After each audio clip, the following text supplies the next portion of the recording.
Y'all ready to be history? Get started. Welcome. Hi. Hello, everyone. To the Pro Audio Suite. These guys are professional. They're motivated. Thanks to TriBooth, the best vocal booth for home or on-the-road voice recording. Introducing Robert Marshall from Source Elements and Someone Audio Post, Chicago. Darren Robbo Robertson from Voodoo Radio Imaging, Sydney. Tech to the VO stars, George the Tech Whittam from LA. And me, Andrew Peters, voiceover talent and home studio guy. Line up, ladies. Here we go.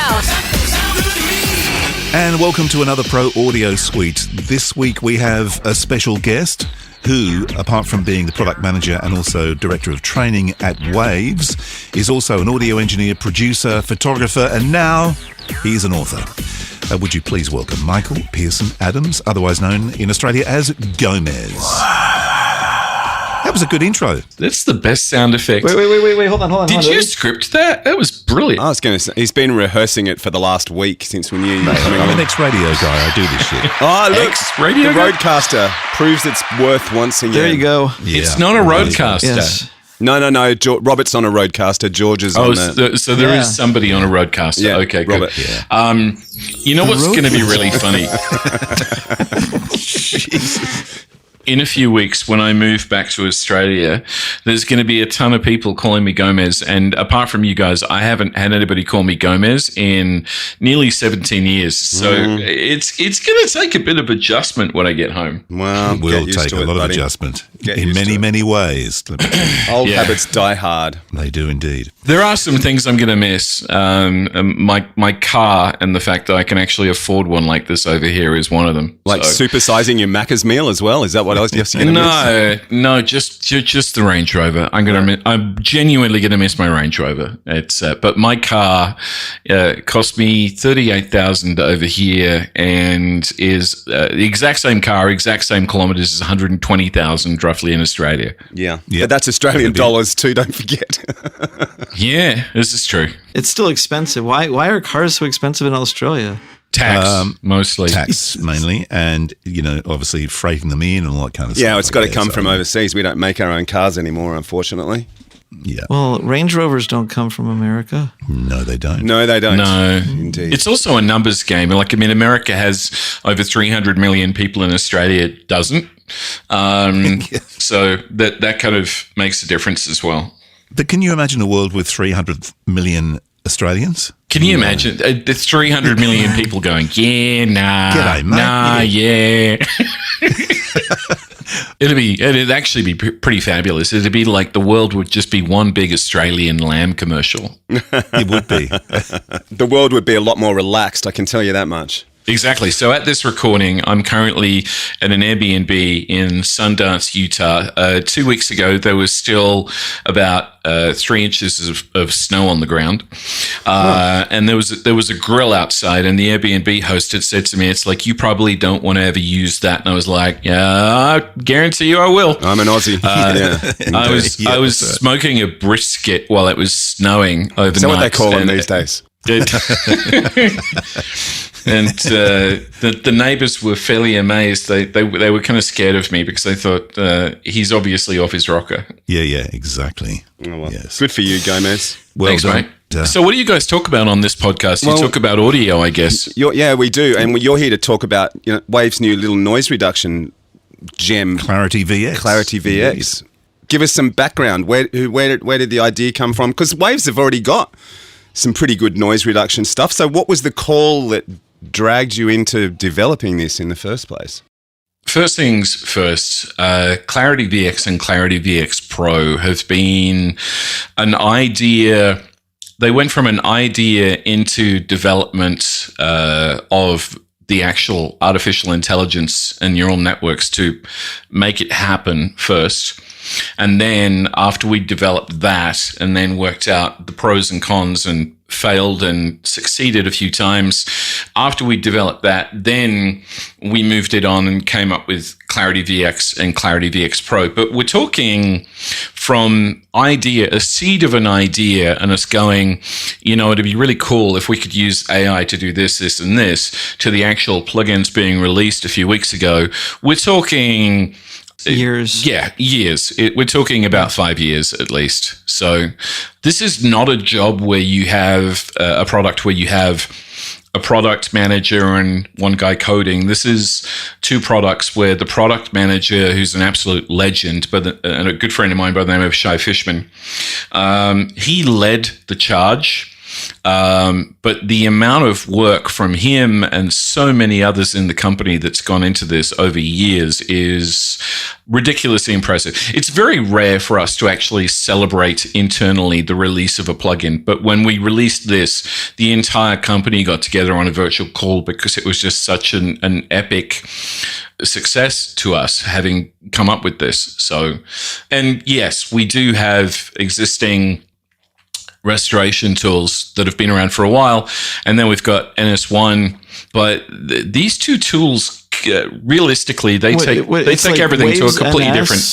Yes, and then Z noise and X noise. Well, Z noise and X noise are literally like nearly 20 years old. Yeah. Well, Z noise and X noise they were never as good as even no noise. They were great, and they functioned, and honestly, I was able to use them and never need to buy Izotope because it just worked well enough. But I did notice that even at the time when we had access to no noise and the X noise, especially that one, it wasn't quite as good. But the speed of a plugin, things like that, made it a lot better. Was it that much worse than Izotope? No, not enough to really buy it.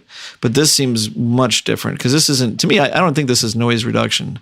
This is bringing a voice out. This is not about removing noise. This is about extracting the voice. Well, actually, it's a bit of both. I mean, you're right. So you're absolutely right. This is not about noise reduction. This is us using artificial intelligence to let you choose whether you keep the voice and identify the voice, or remove the voice and keep what's behind the voice, or enhance either of them. From a post-production and film dialogue production point of view, they've been using it for both so far. It's like, people like Ron Bartlett have been going, okay, so there's a boom mic, but there's some great noise there. I need to bring that up so that I can actually put it behind the newer dialogue, etc.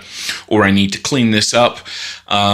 It gets used for a lot, but those two neural networks working together it's a special kind of magic. Did the makers of the hairdryer want a royalty for their hairdryer? That's a Breville hairdryer. Come on. It's I don't know where. I think that was actually Dan Cooper's wife's hairdryer, and it's like the vacuum. Actually, so a few of those. So Dan Cooper is one of our guys who's based in the UK.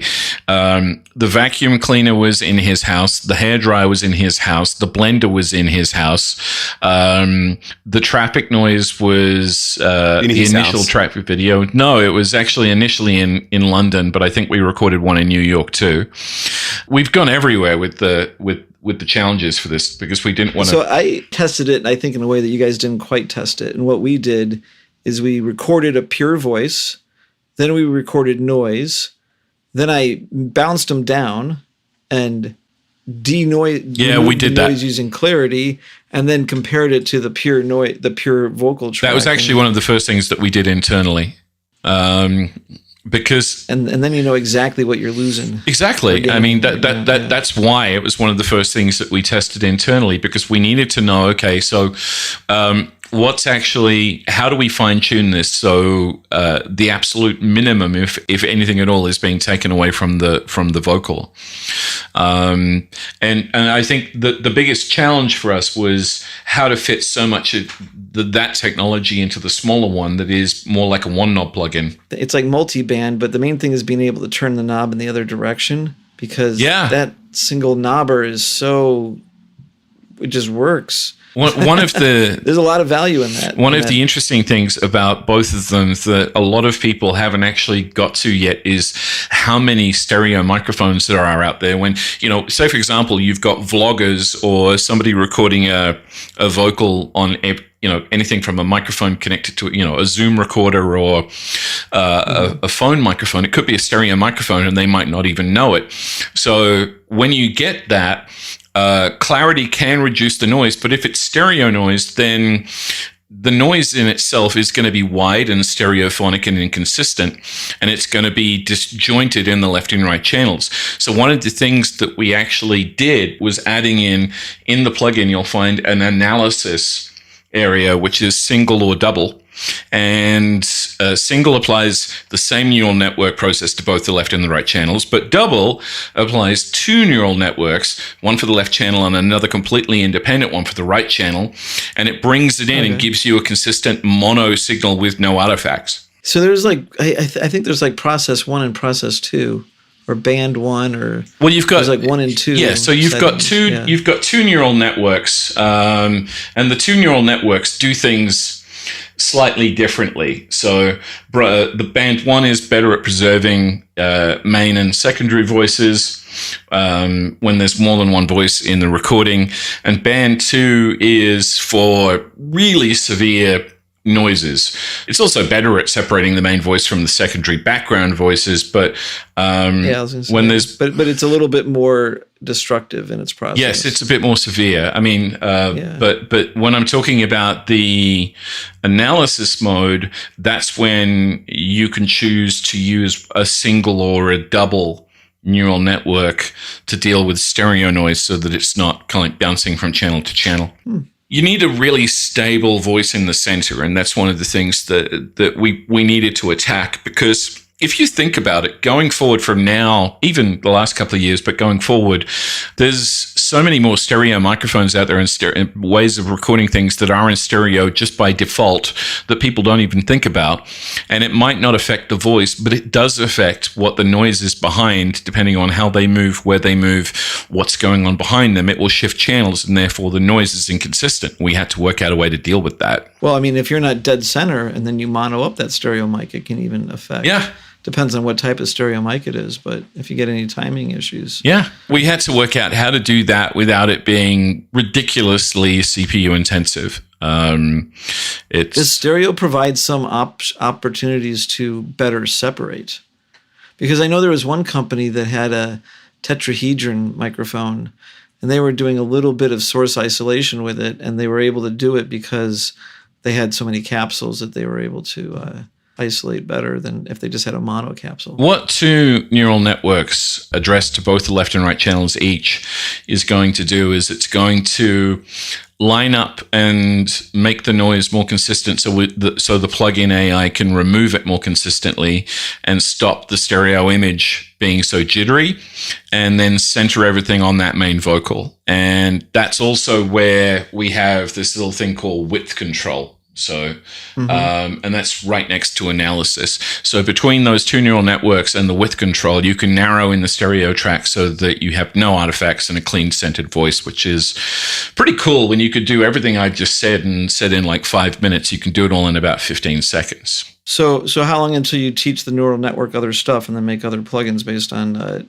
like whatever? Well, we're constantly doing that. I mean, one of the first things that we wanted to release was this, because this, I mean, with respect to the compliments and respect of our previous plugins like Z-Noise, X-Noise, NS1, etc. This is an area that we haven't really dominated in the industry in quite a while. Correct. The first thing I said when I saw this was like, someone at Izotope's having a meeting. Well, I guess it's. I've got friends over there, and I've intentionally not called them because I don't want it to be uncomfortable. But we really felt that we needed to try and take over and redominate that specific section, and this is a hell of a good step in that direction. I gotta say that Waves. I mean, in all honesty, between little things like individual companies grabbing sort of like an individual tranche, Yep. And then UA and then Plugin Alliance, it's like Waves has really seen a lot of pretty good competition, to be honest. Like there are like, for a while, like whatever, some of the other companies that had big bundles and it wasn't a big deal, but there are some interesting things coming out of all those other companies. And so you guys have definitely come out with a few things that were really interesting. And for instance, Chris Lord-Alge's or his delay and reverb side by side. I forget what it's called. You know what I'm talking about. He's got his 4 sets of delays and his 4 reverbs. Yeah. In one plugin. Yeah, I do know what you're talking about. And it's pretty cool. Like there's you're talking about stuff coming out. You're talking about Epic and Ecosphere. So Epic is the main one, and Ecosphere is the smaller one.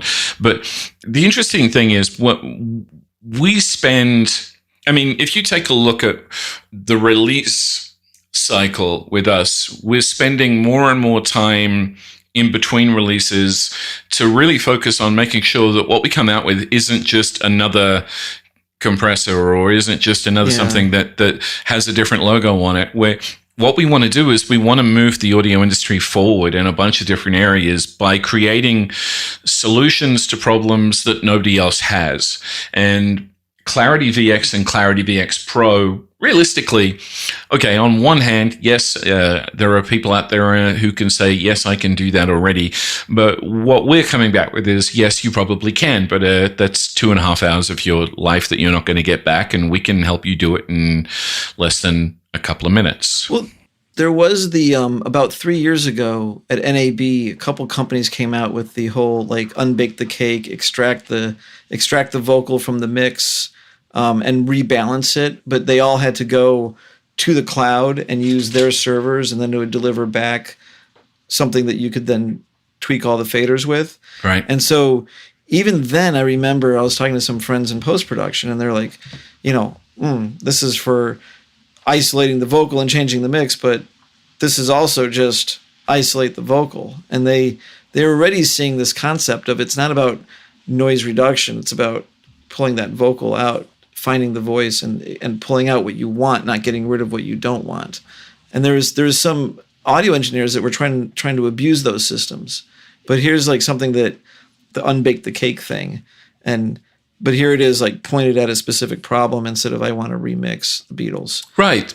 But on the remixing side, I mean, one of the questions you asked a few minutes ago was, what else are you going to do with the AI? We've already done that. Right. We released it before Clarity. We released a ridiculously revolutionary artificial intelligence powered sample finder called Cosmos that uses AI to scan your entire drive, work out not only what samples are there from every other company on planet Earth, but then categorize them by brightness, by length, by tone, by tempo. Well, yeah, to a point tempo. We limited it to a certain length for loops because it's not a loop creator.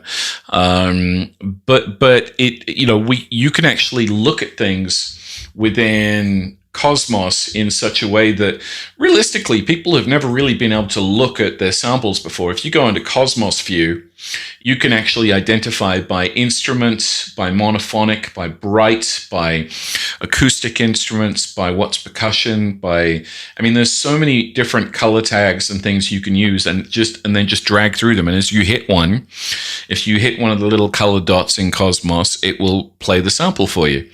And then if you add that to Create, CR8 Creative Sampler, which is a whopping $10 right now.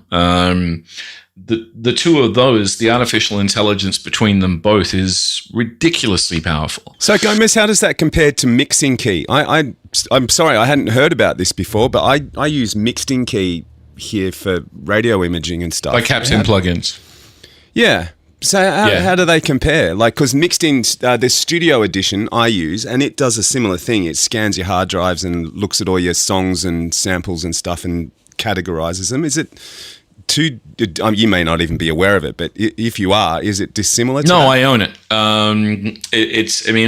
I own everything by Mixed in Key, by Captain Plugins, because one of the things that we always make sure that we do is we know what else is out there. So at least one of us in each department owns pretty much everything of every company in any of our domains. Yes, there are sample finders out there that identify things. What there wasn't out there until Cosmos was a AI-powered sample finder that was this advanced that it could split things and analyze them into this many pieces with such ease and with such speed, right. And play them instantly. This is also designed at a different kind of. The Pro Tools version of Mixed in Key, the studio version, is aimed. It's not aimed at quite the same crowd. What we're aiming at is people who are doing everything from wanting to know where their samples are, but also we're giving people the chance to really create new ideas. Because if you take Cosmos as a sample finder and then you spend $10 on CR8 Creative Sampler, you've got 8 layers of samples there that you can create a multi-timbre sample of your own. And the AI working between them does it really flawlessly and really seamlessly. And it's like having a hardware workstation in front of you. It's pretty freaking cool. What was one of the interesting things was I had somebody from one of the Clear Channel stations email me and said, this is just for music people. I was like, hell no. It's like, I've been using this for videos to, find the right kind of white noise or sample for background, for rises, for downers, for impacts, etc. It's like, it makes it so much easier to find stuff. Yeah, right. Okay. You sold me. So all this is using AI, and the AI is nothing. It's funny, isn't it? We're in 2022, and I'm saying AI is nothing new. Whereas I think it was only 3 years ago, I was like Googling what is artificial intelligence. But I remember neural networks coming up in the very early 2000s, and there was a company that what was the name of it? They had a neural network. Audio software, and it was one of the first ones that was trying to unbake the cake. It didn't do such a good job, by the way. There's actually, there's a few very, very interesting experiences out there with AI. One of the ones is one site called lal.ai, so lalal.ai, and they do a ridiculously good job of extracting vocal accompaniments and various instruments from any audio file, and they'll let you test it for free. Just drag any song that you really like. The first song I dragged on was Crazy by Seal. And I said, okay, I want you to pull all the drums out. And it pulled all the drums out. I said, okay, I want you to pull the vocals out. I just want you to pull the guitar out. And it did. Wow. Clarity, in most cases for musicians and vocalists and voiceover guys, Clarity VX is going to be enough. The beautiful thing about Clarity VX and Clarity VX Pro is they both use the same neural network. So you are going to work out if the kind of work you're doing is too intense for one and then have to step up to the other. But for a plugin that's got 2 or 3 knobs and a couple of settings, it's pretty voodoo magic what that AI can do. And if you're doing audio and video, then Clarity VX on your microphone while you're on camera, you're about a frame and a half out, but it's not enough to notice it. So I had Clarity VX turned up nearly all the way so I could keep the power drills and the power vacs out of my masterclass today. I did buy Clarity VX, and then I used it attempted to use it on Twist in Wave, and it doesn't work. So, as you know, any software company out there has a list of software platforms that it is qualified with. The first ones we have to look at the bigger ones that take up the majority of people's workflow. When we get a chance, we do start to look at the smaller and more niche ones, like Twisted Wave. In this case, I don't know where we're at with that because I'm not product manager for this specific product. But it takes some time because there's a lot of platforms out there, guys. And more platforms than the 70s. Pretty much, yeah. I have a theory why it's not working. Hit me. But I don't have the details. Because it's not real time? No, it's because you might be running. Okay, what hardware are you running it on? Is it Intel or is it Silicon? Yeah, what are you running it on, Andrew? I have no idea. What am I running it on? If it's an M1 Silicon-based Mac, you have to run Twisted Wave in Rosetta mode unless the plugin natively supports the new Silicon architecture. So, well, it's my Mac. It's just a MacBook Pro. Intel. Does it get hot and make a fan noise when you use it? Yes, it does. Then it's not the new computers. Yeah. Yeah. So, so that's not it. It rules that. I'll rule out that possible reason why it doesn't work. Okay. Yes, it's kind of weird. Like all the other Waves plugins on Twisted Wave work. But for some reason, Clarity VX doesn't, and it makes it just goes glitchy when I sort of turn on the Clarity VX. It just gets this glitchy thing. I saw someone else. I saw on the Twisted Wave Mac, the Twisted Wave Facebook group that some are using it and some are not using it successfely. So that's interesting. So there's a mixed bag of users all on Twisted Wave, some with success and some without. Yeah. So it may be OS related. It may be hardware driver related. I think one of the things that you guys all pretty much know is when you are a software and hardware company, especially in a domain like audio or video, there comes a point where you have to get the software out there. We go through hundreds and hundreds to nearly thousands of beta testers before we actually release. But there's always something that will come up from somewhere, from someone that we had never seen before. Every company has that. If we tried to fix everything for everybody before release, then nobody would ever release anything. So when it comes to this is one of those things why, in Wave Central, sometimes you'll open it up and it'll say, hey, there are updates. And you click on the little eye icon and it'll tell you these plugins are being updated. And usually it's because we've either improved them or we fixed something that somewhere in the universe had as an issue. Okay, so how does this sound right now? Are you hearing cars and little noise from me? Yeah. The noise is fading out. Okay, so here's without clarity, and then here's with clarity. And how do I sound? Perfect. Wow. Nice. Everything's gone. Yeah, very cool. So this is the reason why I used it today for my live event, because it actually pulls everything behind me out. It's perfect. So I'm back to riding trains and doing the podcast, Robbo.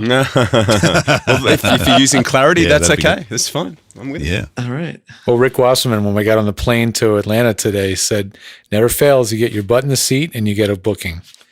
And I was like, we're not recording it here. But that would be the next test. Can we record on an airplane? On a plane. Yeah. And pull the plane noise out. One of the videos that's coming out in the next, because we have a bunch of content about how to use Clarity VX and Clarity VX Pro and all the different applications you can use it for and all of the different things we've tried it with.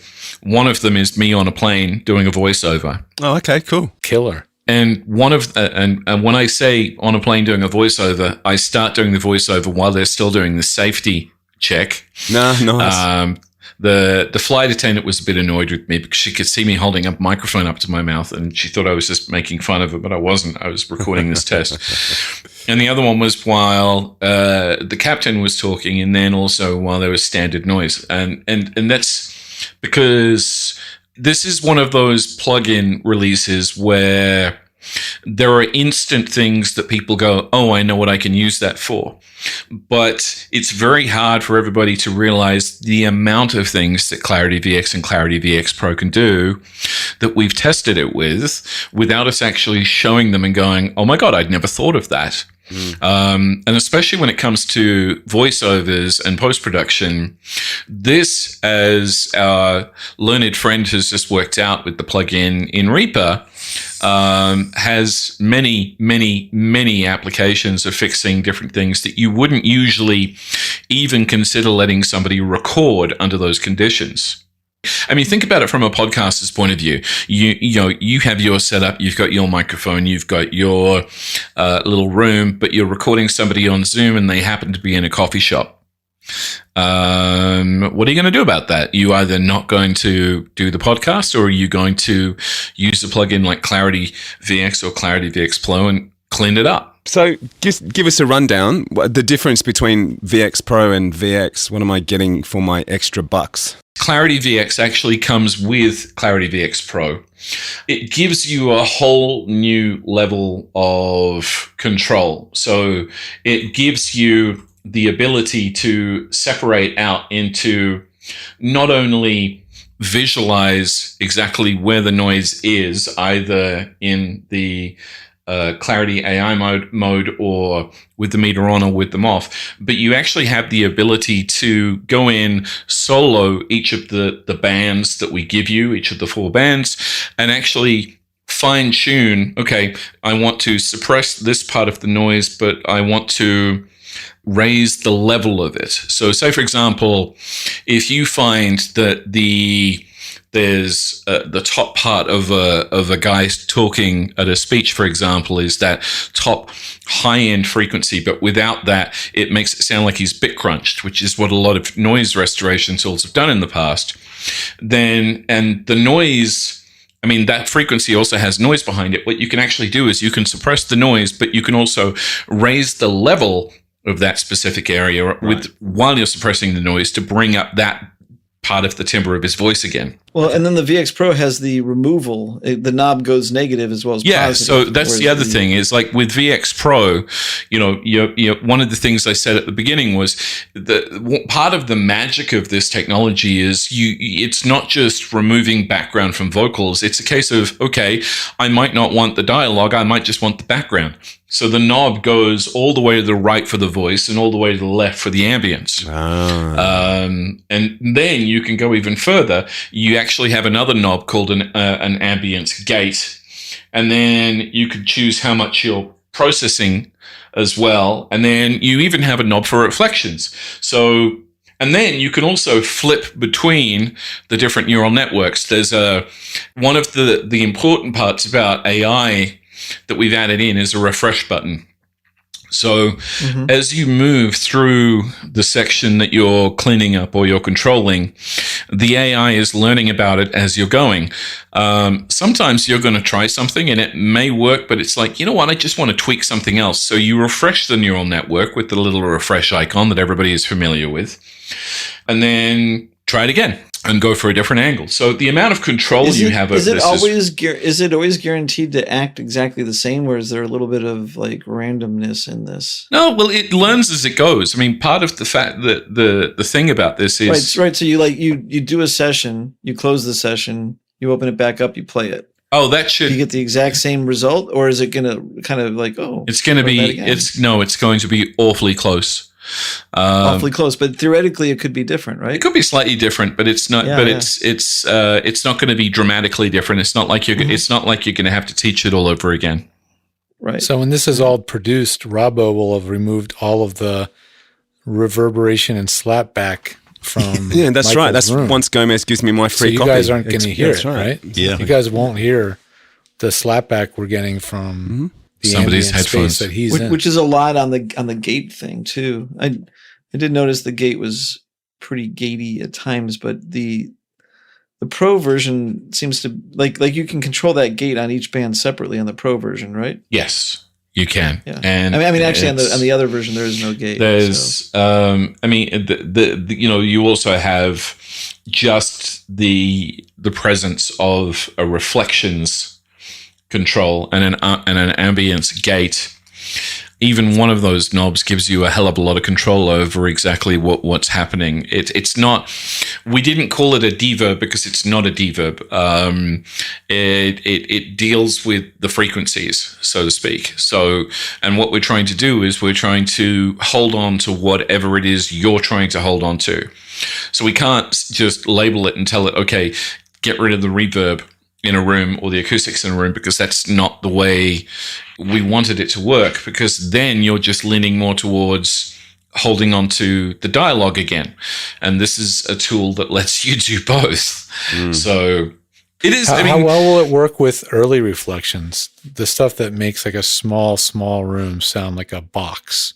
It actually does quite a good job. But one of the other things that, you need to take into account as well, and sometimes one of those times where you may want to compress something first to bring up something in the audio that you want to get rid of, so that the AI has a better idea of what the thing to get rid of is and has a better chance of removing it. Oh, that's a good idea. Yeah. Well, isn't there one example in the Yes. list of like, hey, check this out, where someone's like, that was louder than the voice. Yeah. Like whatever it was removing was louder than the voice. Yeah, Ron Bartlett did that. I think said that.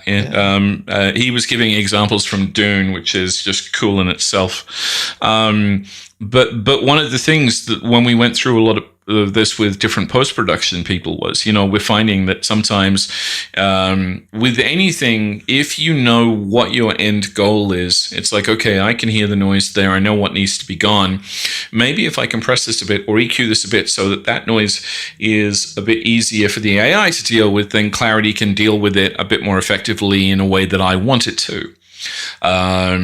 So, thinking outside the box as while you're letting this do its thing is also a good idea. Holding its hand almost. Wow. I'm excited. Yeah, I'm excited to play with it now. I mean, I've been trying to download my crappy Wi-Fi hotel room, and it's not finished. And I'll try it later. But I'm very excited to play with it. I'm excited to see what the neural network AI engine can do to start learning the bad acoustics of a 3.5 by 4 foot box that a lot of voiceovers are recording, because once you start training it in these bad acoustical environments, it's going to start learning these terrible rooms that so many voiceover actors are stuck inside of.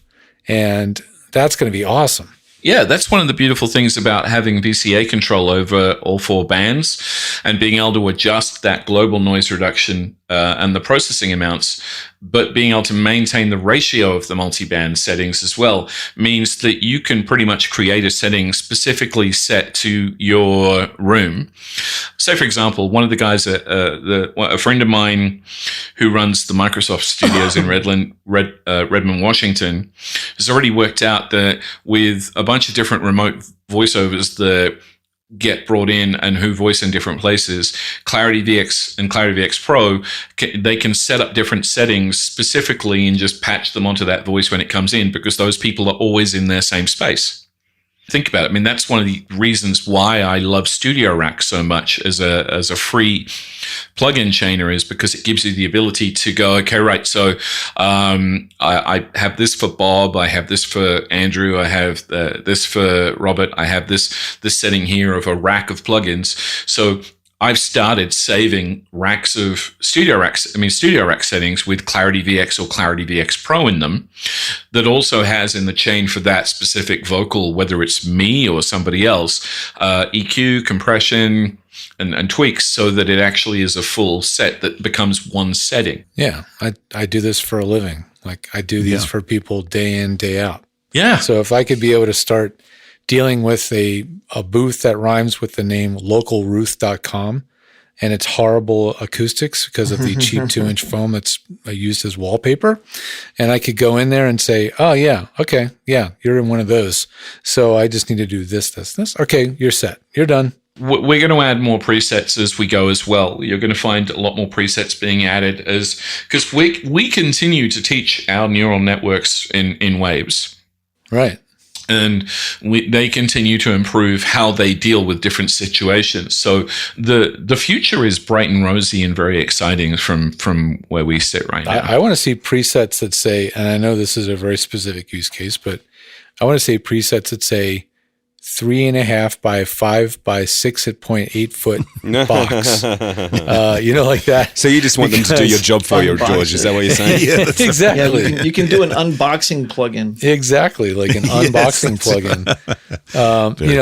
And I'm not a Waves Mercury bundle. I don't know the Waves suite, but do you guys already have a plugin that you can type in something like the dimensions of a space, and it will then already know where all the modes are, and we can start, No, and speaker design software. It's not really an area that so far we felt like we needed to touch.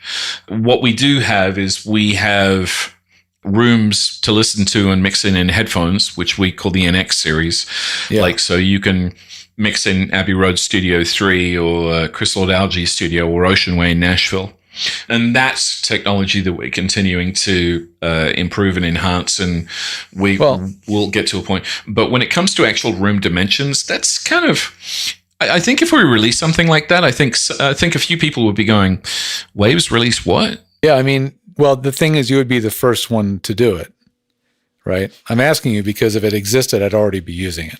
Yeah, well. Right? Like, I would be using it every single day, because what I do now is what I'm going to start doing, because I do it all by ear, right? It's people send me recordings. I do little notches and dips. You're gonna build a catalog of EQs for specific. Well, I have tons of them, right? But they're not cataloged, and it's just random. But what if especially if people put the mic in the same place? Yeah. Well, what if I, was able to, when I say, okay, send me your sample and send me your room dimensions, please. Thank you. Now I can go and type into my room mode calculator. Okay, here's where my room nodes are. Now I know where to dip the EQ, a narrow notch at 160 and, these different frequencies. Again, I do it by ear, but man, it sure would be quick and very precise to be able to type that in and get those frequencies where I need to notch. I'd be interested to see how Clarity VX Pro could handle some of those things that you just listed off. Because part of what it does is it does clarify. It does kind of spruce it up a little bit, doesn't it? Yeah. Yeah. I mean, one of the things that we gave it, one of the reasons that it has 4 separate bands is to achieve a much more perfect end result. So, and each band has 5 controls. They've got noise reduction, processing the amount. They can be soloed, they can be bypassed. You've got delta and pure gain, and you've then got the presence and you've got the ambience. So you have this ability to really tweak. And then, as I said, add that in with the refresh. It's like, okay, so that didn't work. Let me just reset its brain for a second, and let's go back and try these 2 parts of the multiband and focus that in there and see how that works. Think of it like a plugin that you can constantly say, okay, right, I want you to forget everything I just told you. Let's start this again. And it's still quicker than a lot of the other stuff that's out there on the market right now, because it's doing it with AI that really is, when we say groundbreaking, we're not bullshitting, it's groundbreaking. The hardest part about selling a tool that's so groundbreaking is explaining why it's worth what you're paying for, because it's like, unless you understand why it's so groundbreaking, when it's on super duper sale, it's a no brainer. Like right now, you guys, it's too late by the time you hear this. The super duper sale ends in 8 hours and 38 minutes. But not on the big one, on Clarity VX it does. Yeah. The big one's going to stay at the discounted on that one. If you go to the Clarity VX Pro page, you're not going to see a countdown. Okay, that's going to stick around for a while. So let me present this to you, though. So for the amount of power that you have with Clarity VX Pro and the amount of time that it doesn't take to either learn how to use the tool or actually fix the audio, even at its retail price of between $700 and $800, depending on where you are in the world, and currency conversion, it's worth it. It's still half the price, if not less, than the competing company's advanced pack that takes hours. Yeah. And I mean that in the nicest possible way. It's like, this is something that we've put a ton of work into because we want to come back into this domain and give people tools that let them get the work done. The only difference there is that it's not necessarily as broad of it's a very specific tool for vocal denoising and vocal, like there's no declicking,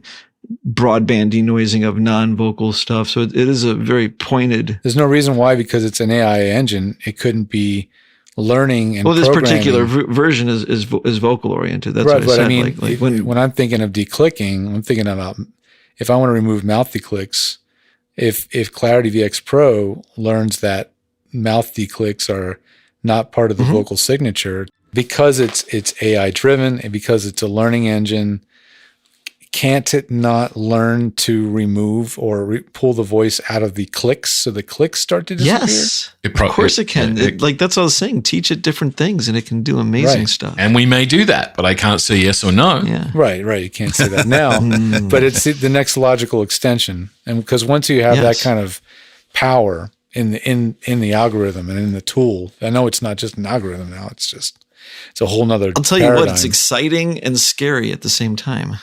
I think that one of the things that somebody came at me with a couple of days ago that I thought was interesting, somebody came at me in a chat on something I was doing. I do so many demos I forget, and he was like, "Yeah, thanks for taking half my work away from me." And I was like, "What?" And he goes, "Right, exactly. That's the scary part." It's he goes, "Well, I charge hourly," and I said, I thought about it for a second after I'd done the initial thing of, "Oh, geez, sorry, mate," and I thought about it, and I thought, I think we're entering, and feel free to debate me. It's like I have my feet kind of balanced on the walls of so many industries right now. But from my perspective, even from the music side, what people are starting to pay for is a result, not the amount of time that it takes to get that result. Yes. No one ever said change the way you charge. Right. When when you make plugins, this is something we had with Source Connect, where everyone was like, "I don't want to drop ISDN because I can charge people through the nose for it." And we're like, just because it's running over the internet doesn't mean you charge less for it. I mean, you have savings, you have flexibilities. This is to help you do your job better, but we've not at all suggested. But immediately, people began charging less. We created one knob plugins, and half of my masterclass today was one knob plugins on how to fix things fast and how to mix in an organized manner. We created the Artist Signature series, where you get a chain from a well-known artist's channel, but we don't tell you what's in them. And the reason we don't tell you what's in them is because we don't see that it actually makes a difference. It's like we want to give you a result fast. But when we did that, a lot of the smaller guys that were coming at us saying, "Oh, it's like this is making it too hard. It's because it's making it too easy." But a lot of the people who work constantly are saying it just means that we can use those tools on jobs that aren't paying as much and still get the best result and give better results for the clients, but take less time because they're paying less. But at the same point, put the same amount of work in that we did and the same amount of attention to detail for the ones that have that pay rate. So they haven't changed their pay rate either. And you're right, Robert. It's like, we don't make these tools to make people charge less. We make these tools to improve people's lives. Yeah. And at the end of the day, people aren't just paying you for the noise reduction. They're paying for you to produce and mix their spots. There's a big difference. Yeah. There. I think one of the things that's really important to us as well, especially when we're coming out with tools like this, think of it less as speed and ease of use and more about letting people focus on the creativity and not worrying about the technology that's going on behind it. It's one of the magical things that we all aim for in this kind of industry where we're creating these kind of tools. What we don't want is people thinking, "Ooh, is it going to crash? Is it going to glitch? Is it going to do that?" So when we create something as fluid as Clarity VX and Clarity VX Pro, the idea is to let people work with them and forget how amazing the technology is behind it because it's doing it so well. Yeah. God, I should write that down. That was brilliant. We'll send you a copy. So did I ever tell you my experience with the vocal backing or the vocal processing plugin? And I was just kind of doing somewhat of a mix, kind of a rough mix, but not for this band. And it was just like a local band, like a no big deal thing. But I was kind of spending some time on it. And a friend of mine was just sitting in the studio at the same time. He was kind of doing his own thing, and he's mixed a bunch of stuff. Like he's got gold records on the wall, kind of type. And he's just like, CLA vocals. I'm like, nah. And I'm like piling up a bunch of delays and reverbs and stuff. He's like, CLA vocals. And finally, the third time, I'm like, all right. And I just like throw it on. And I was like, push a fader, oh. Yeah. It's like I didn't want to admit it. No. Like the thing that I've been doing for the last 15 years, it's like, that was at least as good as all of that. Well, Gomez mentioned the done. one knob stuff. It's like I regularly use stuff like one knob brighter. I mean, Jesus. One knob brighter is great. Those times when you just want something fatter, to kick, and fatter. Those when you just want something to kick a bit more in the mix or cut through a bit more. I regularly reach for those two. One knob filter I use all the time when I'm doing sort of mixes and beat mixes and stuff in promos or whatever else. Regularly. They have a pretty low DSP or handy. CPU overhead. They have Absolutely. a hugely low CPU requirement. Yeah. One of the things that's also really important about these kind of tools when we make them is these kind of tools. Think about it. One of the things that's come along with digital audio for all us old people who remember what tape machines were is back when we were working on tape and a mixing console with no screen, our ears were doing all of the work. A lot of the people who have come into the industry, whatever part of the audio industry, from voiceovers through to records in the last 20 years haven't known anything but a screen. So their eyes are doing more work than their ears half the time. If you think about it, a one knob plug-in forces your ears to do a hell of a lot more work because you have no idea what's going on. Yeah. Yeah, absolutely. Well, you have one expectation, but there's details within that expectation. Yeah. That you're not really able to control. So you're able to kind of focus on just the one thing that you're looking for, not trying to figure out what you're looking for in the first place. But dates how long I've been working with Waves now. I think it was in 2007. A mate of mine, Skip Burrows, who owned a big studio in Houston, Texas, with a bunch of SSLs in it, and I did a masterclass. And one of the parts of the masterclass was we wanted to prove to these kids exactly how much their eyes were doing the work on their audio mixes because they didn't believe us. So what we actually did was we took the SSL 4000 G channel and we got them to do the EQ for a vocal in a mix on the G channel plugin that we'd released 6 months prior or something like that. And then we got them to then try and duplicate that EQ setting on the console, where they were suddenly using their ears and looking at knobs and not look. The outcome was predictable to us, but to many people it wouldn't be predictable because they would think that knobs in different places would be the same thing, but it's not. They struggled to find it, I bet. They did. Yeah, absolutely. This is an interesting story. I went to school originally for architecture, and we were doing some freehand drawing, and they just had something to copy. And one of the things they had us do is take whatever it is that we're drawing and turn it upside down. Oh, yeah, I know that. So you're trick. no Yeah. longer interpreting it as a face or a building or whatever, and you're just looking at lines. And now draw that. And then take what you drew and turn it right side up, and you're like, holy cow. It's amazing. I've seen a few. When I was studying art as well, we did the same thing where we were doing a portrait, and you had to copy a portrait. We did it up the right way, and it was pretty crap. Turned it upside down, and it's fine. It was pretty. It's amazing. Pretty. We are one big step closer to not really having to be so overly concerned about the acoustics of our vocal booths, is I think is where we're getting. And now it's going to be like, should I buy a $250 plug-in or should I buy a few more acoustical $3,000 panels? booth. Yeah. Well, Yes, that's right. that is the room tone. How much of the room tone is going to be an issue now, or it can vary a lot? It's more of an right? ambience signature that it's grabbing too. It's not so much the tone. I think it's the. That's what's kind of mind blowing. Yeah, but just to step back on what you said, George, I agree that maybe the question is becoming, how much do I need to do? But I mean, at the top of the tree, surely your aim is to still not to have to use this stuff at all. This is all high fructose corn syrup and not sugar. Yeah. Well, that's a great analogy. You're right. I mean, surely at the end of the day, the aim is still to be able to record without this stuff. Right. But having it, yes, is a godsend.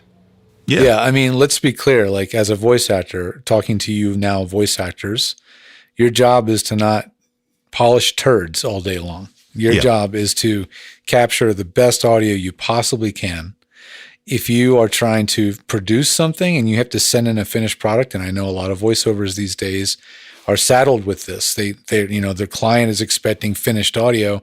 This tool could be a godsend, especially if you're a road warrior. This is a lifesaver. I can think of so many times where I used to use, I used to have C4 expanding before I send it into, X noise. Yeah, and an amalgamation. And your latency was about 400 milliseconds. X noise is huge. So you're burning it in with Audio Suite once you get your settings, and it's harder to automate. And it was really hard to automate noise floors. So if you were shifting noise floors, that was another thing. And this is like producers are going to much more appreciate what this can do. And the voice actor will go, "Oh, that's nifty."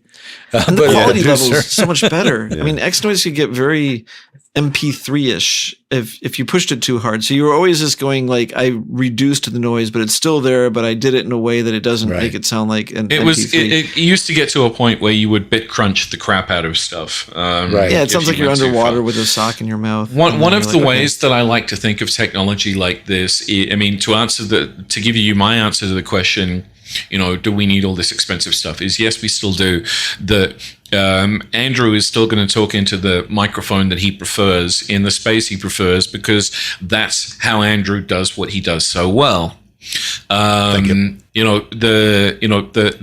the voiceovers, they're still going to do what they do. I consider Clarity VX and Clarity VX Pro as the tools that you have to clean up things that are beyond your control and you have as redundancy as a voiceover, so that if you do have to do something in a hotel room, you've got it covered. The best part of all this technology to me is it's got to be the best edit or the best recording that nobody noticed was any different to your last one. And that's where Clarity comes in handy, because it does such a bloody good job of defining what you ask it to define, whether it's the ambience and no voice, or whether it's the voice with no ambience.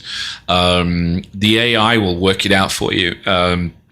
Unless you're in a train station on the platform, and the trains are going past in London, then we might just say you're being unfair. But even then, it's still. Even then, I was going to say it's like one of the first things that would just be start over and re-record or ADR everything, and it's like, you know what, you can get away with some stuff with this. With many things, if there's another background in there, like, okay, so if you got a lot of noise to pull out and now you have a solo voiceover, there's no music or anything behind there, might be a little bit harder, and it still is not bad. But as soon as you put a music track behind it, or it's an actual music track where the music is a lot louder, so the voice is even less exposed because it's more seated in the mix. I mean, it's not the ideal thing. You want to get a clean vocal in the first place, but if someone hits the magic take, like whatever, it was recorded in a room and there was the refrigerator in the background because it was just supposed to be a scratch vocal, and that one line, they're just never going to get it again. It's like, you've got it. Yeah, you've got it. Yeah. Okay, so Robbo, you wanted to know about my book. Well, we're an hour and a half into this episode. We should probably get it over and done with, but we can't let Gomez disappear without telling us about his fucking book. I've had a few people push me to write this, and then over the last 10 years, and I finally thought, okay, I'll write it. Assholes. And I'm actually okay. So I come on, hate give us them the and title. I'm Give us the title first, because it's fucking killer. So the title of this book is "Fuck It. What's the worst that could happen?" I love it. And the reason that it is that title is because right before every scary move I've made in my life and taken a risk to go and ask somebody for something or say yes to something in my career, or yes, I could do something. And I've thought, okay, I could fail. I could embarrass myself. I could fuck this up. It's always come down to me going, fuck it. What's the worst that could happen? And then I just did it. So, and the amount of times, somebody said, can you do that? And I'm like, yes. And then I've had to work out how to do it. It's like, but that's kind of what's moved me forward. And one of the things that I wanted to do was give people, in the age of social media where it seems to have been somehow the social media has become the place where people laugh at other people trying to do things and looking like they're failing, even when they're just trying to improve. People are starting to get more embarrassed and more scared to actually even put their hand forward and go, I'm going to put my hand up and I'm going to try this. I want to try and help just affect somebody's life where I can go, convince them to go, you know what, fuck it, yeah, what is the worst that could happen? And just move forward in life, because there are so many things we can do these days, and we're all so connected, but I feel like the world is getting more disconnected while we're getting connected, because people are seeing so many other people be laughed at online in this ultra connected way. So I've written this book, and I've got stories about my life in it as examples, but I've also got like stories which are more, the book is more like a conversation. It's more like I'm sitting in your living room with you. You've just given me a tequila and I'm telling you my life story and giving you examples. But I'm bringing with me friends like one of my best mates, Eddie Kramer, the guy who mixed and recorded Hendrix and Led Zeppelin. So I've got stories from him in there. I've got stories from another few people that I'll keep secret. And it's all linked up with a course, a self-paced course, which is aptly called the Fuck It Method. And there's nothing on it right now, but there will be by the time this podcast goes on. I actually managed, and with all luck, for some reason, thefuckitmethod.com was available. I love it. I bought it. But if anybody wants to sign up for when the book is released, which will be sometime in May on Amazon and in bookshops, you can head to my website, michaelpa.com, MICHAELP for Peter A.com, and you can sign up and you can read chapter 1 and I'll email you when it's out. Go read chapter 1 anyway, because I have and I love it. It's fucking awesome. It's a great book, mate. I just signed up. Yeah. Oh, you did? Thank you. It's. I mean, but the whole thing about writing a book is nearly me putting my money where my mouth is about what the book's about anyway. Because writing a book is, I don't care how people might glamorize it. It's a fucking scary and painful and emotional roller coaster. Yeah.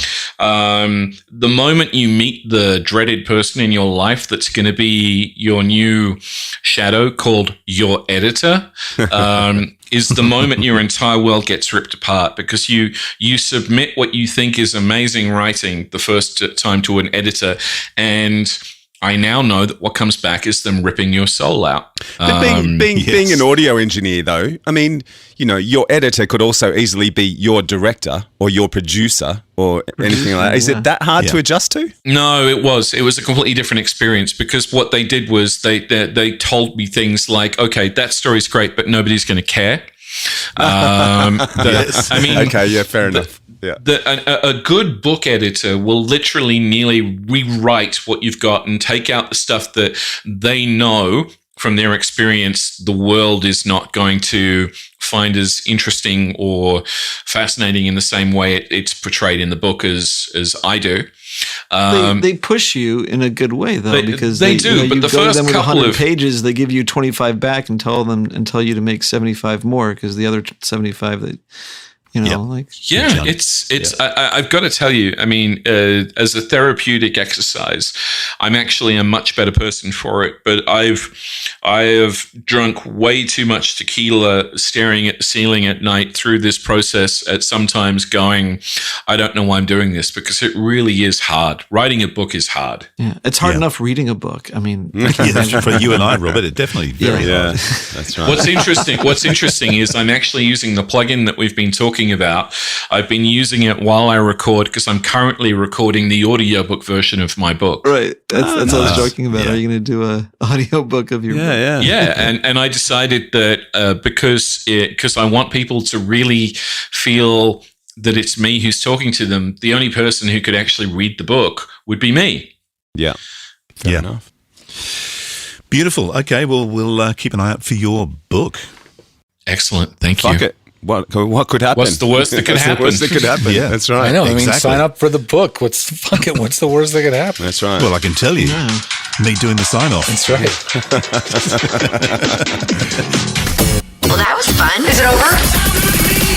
The Pro Audio Suite, with thanks to Tribooth. Recorded using Source Connect. Edited by Andrew Peters. And mixed by Voodoo Radio Imaging. With tech support from George the Tech Whittam. Don't forget to subscribe to the show and join in the conversation on our Facebook group. To leave a comment, suggest a topic, or just say g'day, drop us a note at our website, theproaudiosuite.com.